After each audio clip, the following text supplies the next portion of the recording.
Estamos proyectando la Agenda Nacional 2012 junto a profesionales del área periodística de las comunicaciones que tienen ese olfato para saber más o menos cómo se van a dar los hechos y quiénes van a ser los personajes más destacados. Daniel, tú decías antes de irnos a la pausa, ocupaste una palabra que ha sido clave en este último par de años, que es consumidor. Y el consumidor ha tomado protagonismo porque es el mismo ciudadano en el fondo, si todos somos consumidores, porque ha tenido la capacidad de exigir, pero a su vez ha sido la capacidad de exigir y castigar, porque con el consumo tú consumes y castigas. Y además ha sido un año que curiosamente, a pesar de que es un gobierno, como tú lo decías, que Piñera está más vinculado al empresariado, en el último tiempo cuando más se ha castigado probablemente a la empresa. Estamos hablando de los casos de colusión, la Polar, etcétera. A ver, yo creo que aquí hay un elemento que es bien central. El tema de la preocupación por el consumidor tomó buena parte de la agenda del gobierno, que lo reflejó finalmente incluso en legislación. O sea, se avanzó con el tema del CERNAC financiero, y ahora se están anunciando reformas, por ejemplo, a la institucionalidad de la Fiscalía Nacional Económica. En fin, hay más que la Fiscalía Nacional Económica de la competencia, de libre competencia. Pero en el tema central, uno ve cómo ha reaccionado el gobierno a esta demanda. ¿Por qué el ciudadano ahora está más empoderado? El ciudadano, prefiero tomarlo como el consumidor, porque tiene más herramientas. La herramienta asociatividad, por ejemplo, que te dan las redes sociales, antes no existía. Y esa asociatividad, donde es muy fácil compartir intereses, es una relación por intereses. Ya no es por una vocación de largo plazo, ya no es por una motivación política de fondo, son intereses. No, y porque los años de la concertación fueron los años de la concentración. O sea, la élite de la concertación decidió que por área existieran 2 o 3 gallos importantes con los que negociar. Porque ahí estaba el poder. La concertación siempre entendió que el poder estaba en el que tenía las lucas y que negociar con ellos le permitía la estabilidad, ¿no?, que con la que vivió el país 20 años, era una estabilidad falsa, basada en el abuso de estos tipos que concentraban áreas económicas que impedían la libre competencia, porque lo que la gente quiere, el consumidor pide, es más mercado en definitiva. Claro. ¿No? Pero hay un elemento que es importante considerar, o sea, cómo tomó esta agenda el gobierno, en qué se ha plasmado. Hay cosas que son bastante inéditas, por ejemplo, que se conozcan investigaciones que hace la Fiscalía Nacional Económica antes de que se resuelvan, es una señal mediática muy importante. O sea, lo que pasó con los supermercados, sin ir más lejos, que se supiera de que habían incautado computadores, la en fin. concertación que iba a pasar. Esto es un ataque a la libre empresa. Los socialistas de siempre quieren estatizar y están atacando a la libre empresa. Y tú cuadrabas a toda la derecha económica, social, a los medios de comunicación. Entonces te genera un clima imposible. Hoy día nadie puede acusar a este gobierno de estar en contra del capitalismo. Ahora, si uno quisiera tirar 2 líneas, dice, oye, ¿qué fue lo que pasó en este país en los últimos 30 años? Una sociedad de ciudadanos se movilizó y sacó a la dictadura del poder, a través de las urnas, pero lo sacaron a Pinochet del poder, digamos, presidencial, del ejecutivo y todo eso. Bueno, pero ¿qué vino después? Se mantuvo el modelo económico y eso fue creando cada vez más una sociedad de consumidores, y fue un traslape que se produjo, y los ciudadanos fueron menos ciudadanos porque tenían menos participación política y fueron más consumidores. Pero ahora vienen de vuelta, la gente se da cuenta que tiene que defender su dignidad y no deja que la atropellen, por ejemplo, como en el caso de la Polar, y la gente protesta, la colusión de las farmacias.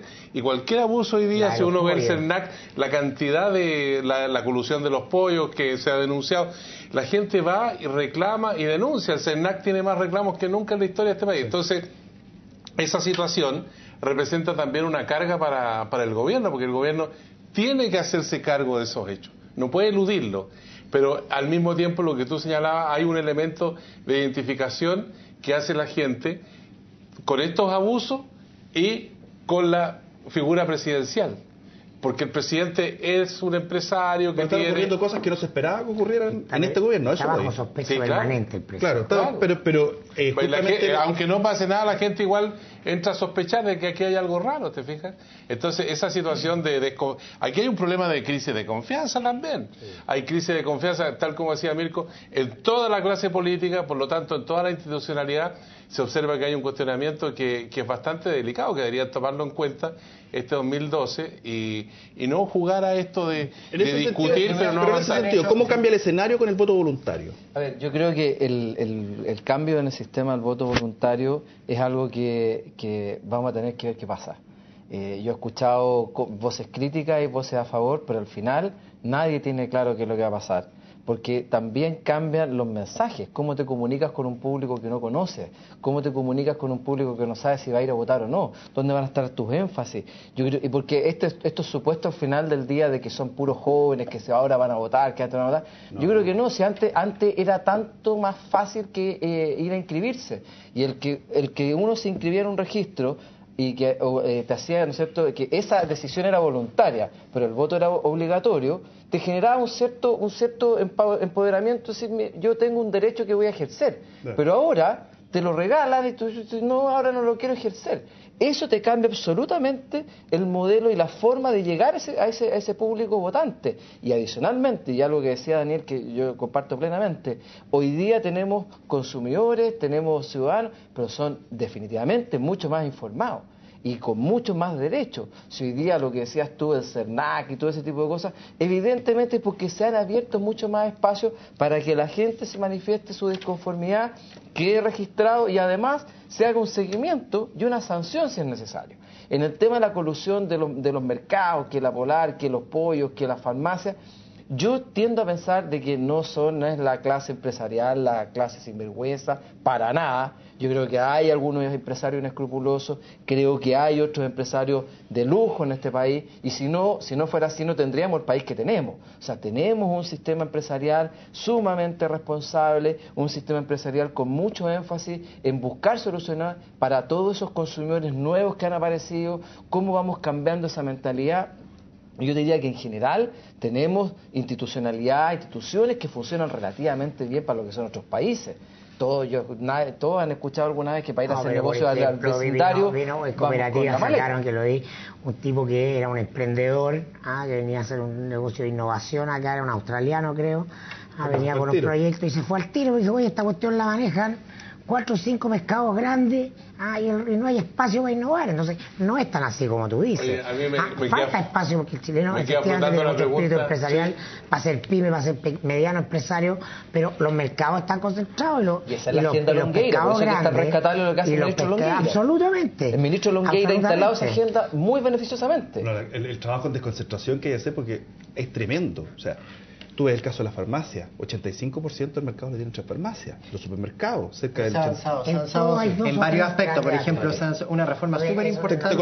Los supermercados una reforma súper importante que ahora, en estos días, se está implementando y que a lo mejor la gente no le ha tomado el peso en lo que se está haciendo en telecomunicaciones. Cuando uno habla de la portabilidad numérica y de todos los cambios que está haciendo Jorge Atón en ese sector, son sumamente potentes.